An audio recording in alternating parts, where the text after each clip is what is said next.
बहुत समय पहले की बात है। एक गांव में एक बुजुर्ग पानी वाला रहता था, जो रोज सुबह गांव से दूर एक पहाड़ी पर बने झरने से पानी लाकर लोगों को बेचता था। वह अपने कंधे पर एक लंबा बांस रखता और दोनों सिरों पर एक एक मटका बांध देता। इन दोनों मटकों में वह झरने से पानी भरकर गांव लाता था।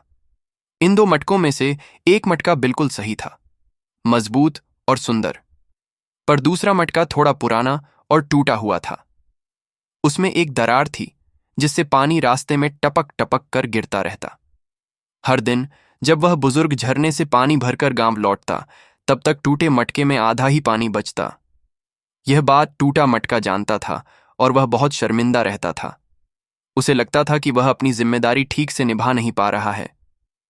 एक दिन टूटे हुए मटके ने हिम्मत जुटाकर बूढ़े आदमी से कहा, बाबा जी, मैं आपसे क्षमा चाहता हूं।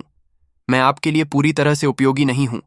मेरे अंदर दरार है और आप जितना पानी भरते हैं उसका आधा मैं रास्ते में गिरा देता हूं। बूढ़ा मुस्कुराया और बोला, तुम्हें ऐसा क्यों लगता है? चलो, आज मैं तुम्हें एक बात दिखाता हूं।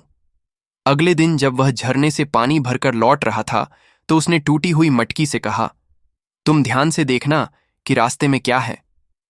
मटका कुछ नहीं समझा, लेकिन जैसे जैसे वे रास्ते से लौटे, वह ध्यान से देखता रहा।